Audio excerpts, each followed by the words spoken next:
Your actions are the last part of an internal process, whether you're aware of it or not. Most people just react to the effect, but never address the cause behind why they keep doing things that they say that they're going to stop. In this video, I'll be breaking down the complete unconscious thinking process that you and I go through every single day that determines whether or not we actually do what we say we will. Growing up, in the present right now, and in the future, you have experiences in life. Life is just a compilation of experiences. And your nervous system's job is to learn from each experience that you have, so it can predict what is safe or familiar and guide you towards making a decision that it believes will protect you or reduce discomfort as much as possible. Your whole life, every time you go through an experience, your nervous system is learning what happened, what it meant to you, how you felt, and what you did next.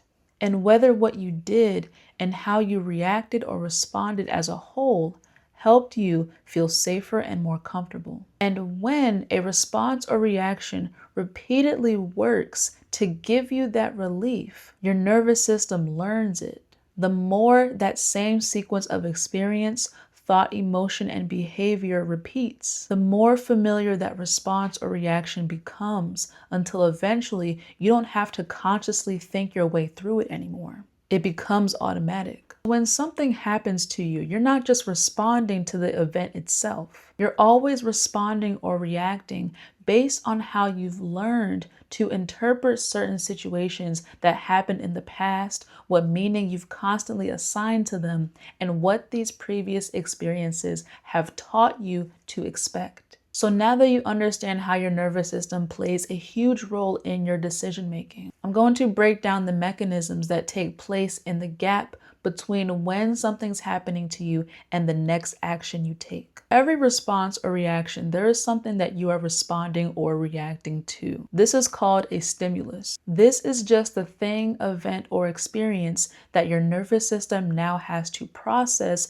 in order to figure out what to do next. The stimulus alone does not determine the behavior to follow. This is why two people can experience the same event and respond or react completely differently, and I'll show you why. Now your nervous system has to answer what is happening. This is determined by your perception of the situation. Perception is the lens that you look through situations from. And this lens is one big conclusion that you've come to that's been formed from all of your previous experiences and what they've taught you to expect. This is the interpretation stage. Your nervous system is gathering what you are perceiving is happening. Then comes the meaning assignment stage. Once it knows how you're perceiving an event, it then relates what you're perceiving back to you and determines its personal significance. Your nervous system is now essentially asking the question, what does this mean to me? It now has to determine the personal significance of what you believe is happening based on what you've previously learned, what you believe, what you value, what you desire, and what you expect. What does all of this mean for me? And this is extremely important because meaning assignment is the bridge between perception and emotion. This is what gives an event its personal significance to you. And that significance is what determines how your nervous system emotionally responds or reacts to what you believe is happening. So what have we established so far? We have a stimulus that we experience. We then interpret that experience. What do we believe is happening? We then assign meaning to the stimulus. What does what I believe is happening mean for me? Now our nervous system must determine our emotional state. How does what I believe is happening make me feel? Your emotional state is the internal emotional condition created in response to the meaning you've assigned to what is happening. Because remember, you're not emotionally responding to the stimulus alone. You're emotionally responding to what the stimulus means to you. So depending on the meaning you've assigned, you may experience pressure, fear, anxiety, shame, urgency, relief, excitement, or any number of emotional states. This is important because your emotional state now changes what your nervous system believes needs to happen next. Once you're experiencing an emotional state, your nervous system begins pulling from what it has previously learned to do when you've experienced this state before, meaning heavily influences or creates your emotional state. Your emotional state activates your learned responses or reactions and heavily influences your behavior to follow. This brings us to your learned response or reaction stage. Essentially, your nervous system is recalling what it's learned that you do when you feel this way. Your nervous system doesn't create a brand new response or reaction every single time something happens to you, because it has an entire history of all of your previous experiences to pull from. So when you enter an emotional state you've experienced before, your nervous system can reference what you've repeatedly done in similar situations and what internal result you've learned to expect from performing these actions. That internal result can be reduced pressure, escaping discomfort, experiencing relief, or regaining a sense of control. These are expected outcomes that allow you to return to an emotional state that's more familiar to you. So not only does your nervous system recall, what have I done before when I felt this way? It's also able to recall, when I did that before, how did it make me feel after? And when the same response has repeatedly produced a predictable result, your nervous system has evidence that this is a response it can use again when a similar emotional state occurs. But there's something really important I want you to notice here. There is a very brief gap between a learned response or reaction becoming activated and you actually carrying out the behavior. Your nervous system can present you with the familiar response or reaction, the thing you've learned to do in this state, without it having to become your next action. The problem is that when this process has been repeated enough times, the gap between the learned response or reaction activating and you performing it can become so small and feel so familiar and natural that you begin to experience this sequence as automatic. Repeated activation of the same thinking process plus familiar prediction of a safe experience to follow after a familiar behavior equals increased chances of repetition, which causes reinforcement of this learned sequence. Unless you know how to interrupt this learned behavior sequence within that gap of thinking between the thought of learned response or reaction being activated or presented to you and you actually carrying it out, that familiar sequence is significantly more likely to repeat once again. This gap is extremely important because that's where conscious interruption and a different choice can eventually happen. I'm not going to get into how to do that yet. That's for video 3. But right now, I just need you to understand that being presented with your learned response or reaction, right? Those urges you feel to do something that you've always done when you felt a certain way, and actually following through with them are not the same.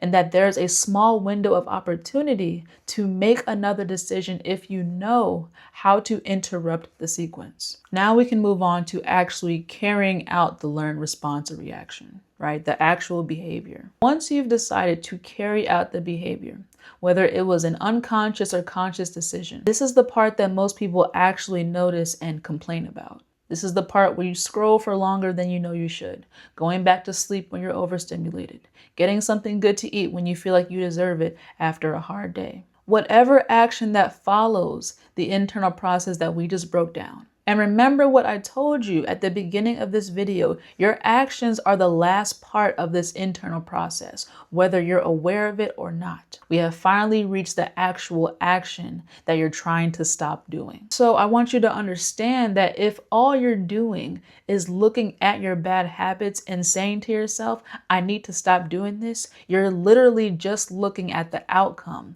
of an entire internal process that you had no idea about before this video. But there's still one problem. The process doesn't actually stop here, because now I'm going to break down for you why you keep doing these things, why you keep reinforcing this behavior. Why does this behavior have such a strong hold on you? Once you perform the behavior, your nervous system now receives new information from the result of that behavior. Essentially, at this part, it's learning What happened when I did that? Do I feel relieved now? Do I feel safe now? Did I get the experience that I expected to get from doing this? And I want you to notice that your nervous system isn't asking whether this behavior moved you closer to your goals. It only cares about what experience does you doing this behavior create. Your nervous system's job, along with the rest of your body's job, is to keep you alive as best it can. This is why the brain loves familiarity, because if it knows what it can predict when you're put in certain situations and how when you act a certain way, you're safe, it'll push that information to the forefront because it has history that this is a familiar and reliable option in order to get the desired outcome, which is safety, which is all that it cares about. And the more reps it has on record for this familiar sequence, the stronger your nervous system's association is going to be with this behavior. This is reinforcement. Reinforcement is your nervous system learning. When this happens, I feel this way.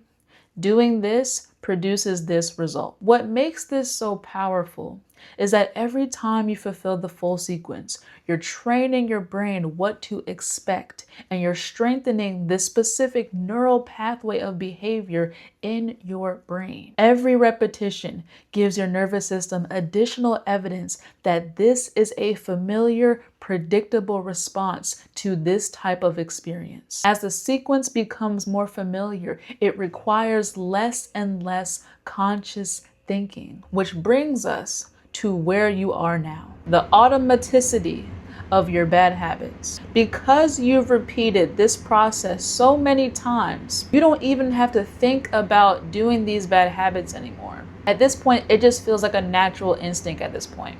Doing these things now just seems logical and it makes sense to you. Something happens, you interpret it, you assign meaning, your emotional state changes, the learned response or reaction activates, you do it, and you get the result. From your conscious perspective, all you've been able to notice is, I just did this thing again. I just did what I told myself I wasn't going to do anymore. Your actions are the last physically observable output of everything that happens internally before you carry out the action. But I want you to understand also that your nervous system continues learning even after the action. And that is what helps to determine whether you'll do it again. So if you want to understand why you did something, look at what happened before the behavior. If you want to understand why you keep doing it, look at what happens after. This is why knowing this process and finally becoming aware of it is truly the first step in order to change your behavior.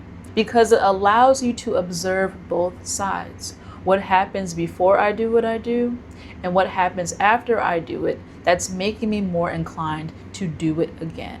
Now that you know this process, you have a huge advantage that most people will never have.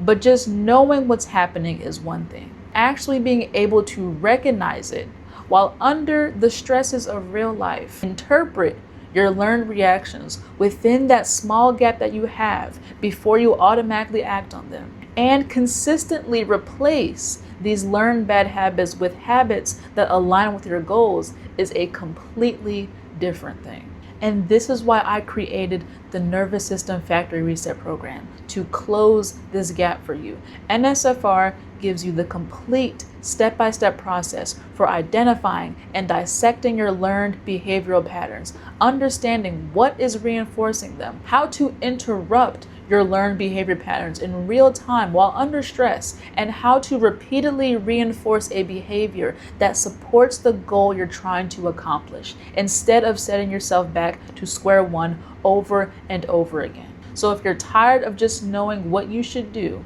and you want an actual process you can use when these learned reactive patterns show up in your own life, click the link in the description below to learn more about NSFR and how to join. I'll see you in the next one.